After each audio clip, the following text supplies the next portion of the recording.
कर्तव्य भारत के प्रत्येक नागरिक का है, ऐसा सुप्रीम कोर्ट ने बोला। 2010-2011 में थोड़ा पानी लाना पड़ा। 2010-2011 में सुप्रीम कोर्ट ने माना कि आदिवासी देश का पहला मालिक है। इस देश की विडंबना देखो। हाई कोर्ट ने बोला कि भगवान राम यहां पैदा हुए तो सब लोगों ने मान लिए। देश में भगवान राम का मंदिर बन गया। खुशी हुई कि भैया हाई कोर्ट ने बोला, सुप्रीम कोर्ट ने बोला और देश में भगवान राम का मंदिर मान लिए और बन भी गया। अबे लेकिन सुप्रीम कोर्ट ने बोला है कि आदिवासियों को यह मान्यता मिलनी चाहिए। बावजूद इसके इस देश के माध्यम से संयुक्त राष्ट्र संघ में यह बयान जाता है कि भारत में आदिवासी नहीं रहते हैं। ये बोलने वाले कौन है आपको पहचानना पड़ेगा। ये बात आपको जानना ही पड़ेगी कि संयुक्त राष्ट्र संघ में बयान जाता है कि आदिवासी भारत में नहीं रहते हैं। इसका दूसरा मतलब यह है कि आदिवासी भारत के नागरिक नहीं है। ये मजाक है आदिवासियों के साथ में। ये कौन लोग हैं ये जो बोल रहे हैं कि भारत में आदिवासी नहीं है? इनका संविधान पे भरोसा नहीं है, इनका सर्वोच्च न्यायालय पे भरोसा नहीं है। और आपके समाज के गांडू नेता, आदिवासी समाज के नपुंसक नेता जो खामोशी से इस बात को बर्दाश्त कर रहे हैं क्योंकि उनको यह मालूम नहीं कि उनके भी बाल बच्चों का सवाल है। It is a question of identity, it's a question of existence, it is a question of land rights over the land, forest and water. जल जमीन जंगल पर अधिकार का मसला है। 5वीं अनुसूची को मजाक बना दिया इन्होंने। 5वीं अनुसूची के क्षेत्र में आदिवासियों का जितना शोषण हो रहा है उतना 5वीं अनुसूची के बाहर के क्षेत्रों में नहीं हो रहा है। जितना 5वीं अनुसूची का क्षेत्र है वो क्षेत्र बहुत ज्यादा हॉट हो गया। वहां उत्खनन चालू है, वहां पर अलग अलग प्रकल्प चालू है और आदिवासी देख रहा है अपने शोषण को, अपनी जमीन, अपने पूर्वजों की जमीनों को अपने हाथ से छीनते हुए देख रहा है आदिवासी। कॉमन आदमी, सामान्य आदिवासी आदमी बेचारा चुपचाप देख रहा है क्योंकि वो समझ नहीं पा रहा है कि क्या किया जाए, कैसे लड़ा जाए। अगर वो ये मांग भी करता है तो उसको गैर संवैधानिक बोलते हैं, उसको संविधान विरोधी बोलते हैं, देश विरोधी बोलते हैं। ये देश के संविधान का अनादर है। ये खुला ऐलान है कि हम संविधान को नहीं मानेंगे।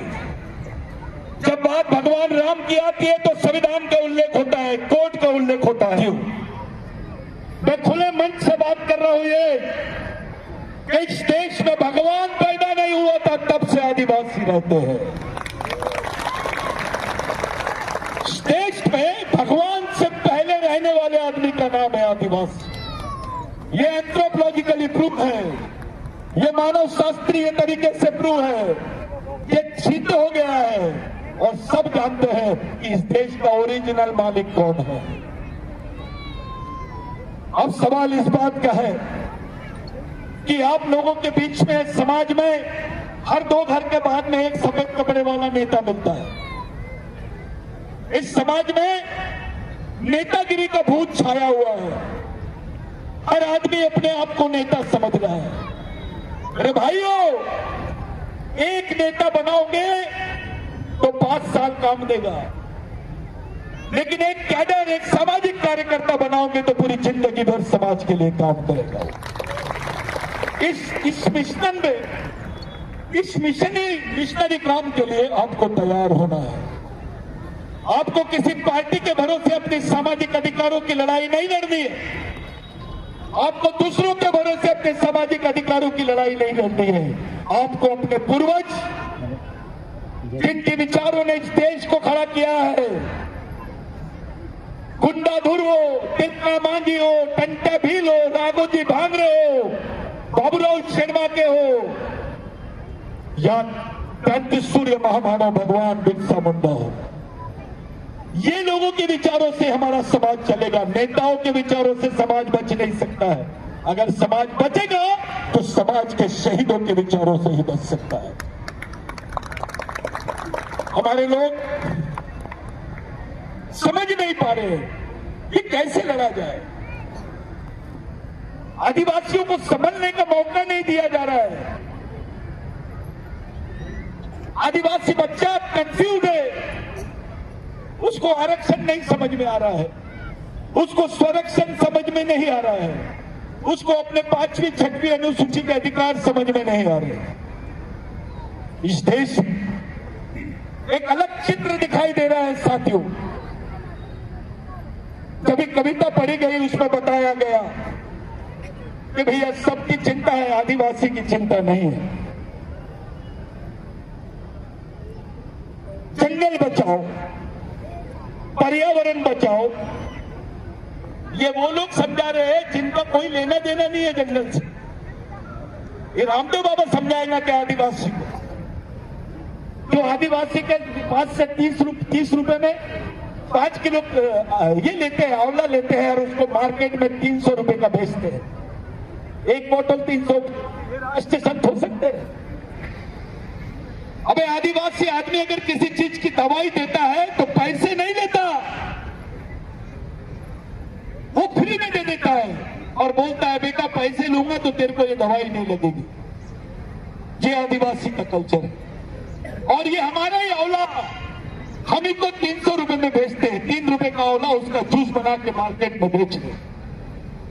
आदिवासी को वन संपत्ति का लूट, यानी जंगल में जो संपदा है उसकी खुली लूट, हमारे जमीन के अंदर जो वन संपदा है, जो खनिज है उसकी खुली लूट, जो पर्यावरण है उसकी खुली लूट, और उसमें से कार्यक्रम चलाते हैं जंगल बचाओ, पर्यावरण बचाओ, जंगली जानवर बचाओ।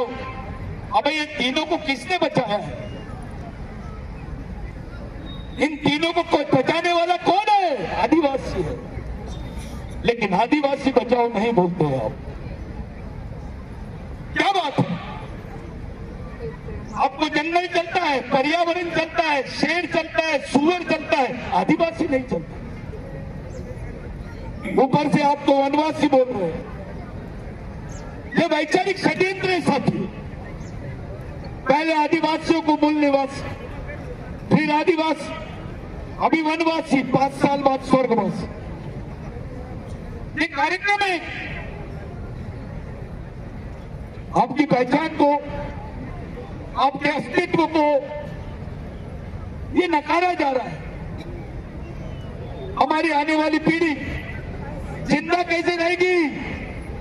छत्तीसगढ़ के, मैं आपको स्पेशली पूरे समाज की पंचायत में बोल रहा हूं साथियों, मैं एक भी बात झूठ नहीं बोल रहा हूं। मैं अपने पूर्वजों की कसम खा के बोल रहा हूं कि जो मैं बोल रहा हूं वो समाज के सामने एक बयान नहीं, सच्चाई। अपने लोग पूरे छत्तीसगढ़ में हर 3 घर के बाद में आदिवासी परिवार जो है मजदूर है। हर 3 परिवार के बाद में एक आदिवासी परिवार मजदूर है। यानी छत्तीसगढ़ में 25 से 50% आदिवासी जो है वो मजदूरी का काम करते हैं। वो नागपुर आते हैं, बड़े बड़े शहरों में जाते हैं, बेचारे गड्ढा खोदने का काम करते हैं। अब तो गड्ढा खोदने की भी मशीन निकल गई है। तुमको वो भी काम नहीं मिलेगा, तुम जिंदा कैसे रहोगे? इस देश में लैट्रिन साफ करने का काम भी सरकारी काम का हिस्सा है, लेकिन गड्ढा खोदने का काम सरकारी काम का हिस्सा नहीं बना। इसकी कोई पोस्ट ही नहीं। आपको वो काम भी नहीं मिलेगा।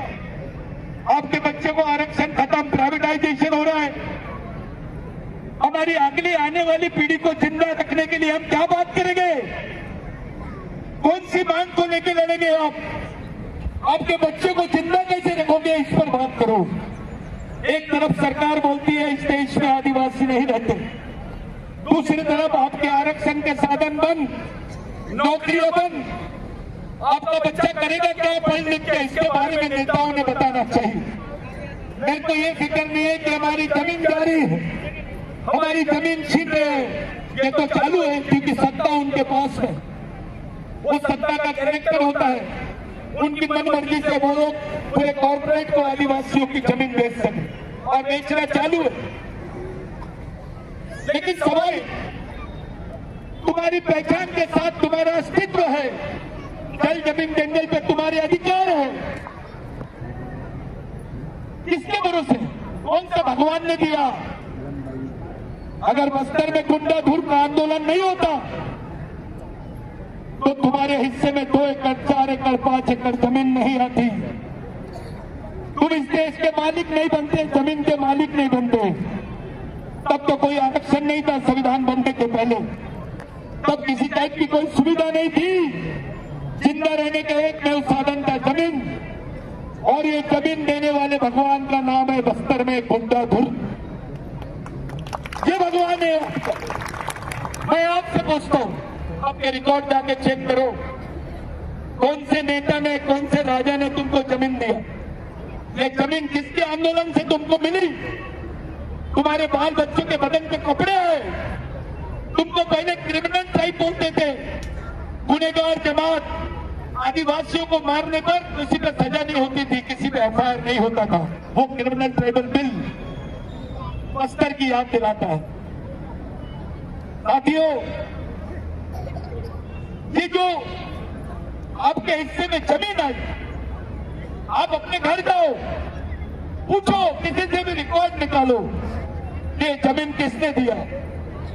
ये लोग वो लोग हैं, टंटा भील, बिरसा मुंडा, राघोजी भांगरे, बाबूराव शर्मा के, भगवान बिरसा मुंडा, तिलका मांझी, ये वो लोग हैं जो तुम्हारे लिए शहीद हुए। जीसस क्राइस्ट को सूली पे चढ़ाए थे तो लोगों ने उसको भगवान की उपमा दी। अरे आदिवासियों के शहीदों को तो फांसी पे चढ़ाया गया डायरेक्ट, और वो हंसते हंसते चढ़ गए समाज के लिए। इतनी बड़ी चीज है समाज। अपने जीवन से ज्यादा उन्होंने समाज को महत्व दिए। अगर ये मरते नहीं तो हम जिंदा नहीं रहते। आज ये शहीद नहीं मरते तो हम जिंदा नहीं रहते। आज जो भी हमारा अस्तित्व है वो इन शहीदों के भरोसे है, और यही हमारे सच्चे भगवान है। इनके विचारों से समाज चल सकता है, क्योंकि इन्होंने अपने जीवन से ज्यादा महत्व समाज नाम की चीज को दी। साथियों, आदिवासियों के लिए समाज भगवान से बड़ी चीज है। भगवान से बड़ी चीज, भगवान बहुत छोटी चीज है समाज के साथ, क्योंकि आपका अस्तित्व, आपकी पहचान, आपका जीवन ये केवल समाज पर निर्भर है। अपने नाम से थोड़े देर के लिए आदिवासी निकाल लो, आपको अपने आप को थोड़े देर के लिए बोलो कि मैं आदिवासी नहीं हूं, आपकी औकात पता चल जाएगी इस देश में आप कौन हो। मोदी जी बोल सकते हैं मैं प्रधानमंत्री हूं, मैं इस देश का प्रधानमंत्री हूं, लेकिन हमारा भाई लंगोटी वाला जिसके पेट में रोटी नहीं है, पहनने को कपड़े नहीं है, वो भट्टी लंगोटी वाला खड़े होकर बोल सकता है मोदी जी जिस देश के आप प्रधानमंत्री हो उस देश का मैं मालिक हूं। इस देश ब्राह्मण होना बड़ी बात नहीं, इस देश में क्रिश्चियन होना बड़ी बात नहीं है, हिंदू होना बड़ी बात नहीं है, मुस्लिम होना बड़ी बात नहीं है, बड़ी बात है आदिवासी होना। जैसे ही तुम अपने आप को आदिवासी बोलते हो उस वक्त तुम इस देश के मालिक बन जाते हो। आपको तय करना है कि आप इस देश के मालिक हो या नागरिक हो। जब के बोलो, कभी एक नारा दिए थे, सरकार देश की चालक है, आदिवासी देश का मालक है। मेरे साथ बोलेंगे सब लोग, सरकार देश की चालक है, आदिवासी देश का मालक है, सरकार देश की चालक है। आदिवासी देश का मालक है। मैं बोलूंगा बच्चे बच्चे को सिखाना है, आपको बोलना है आदिवासी को बचाना है, बच्चे बच्चे को सिखाना है, बच्चे बच्चे को सिखाना है, आदिवासी को बचाना है। साथियों, इस समाज का अस्तित्व दिन ब दिन खत्म हो रहा है।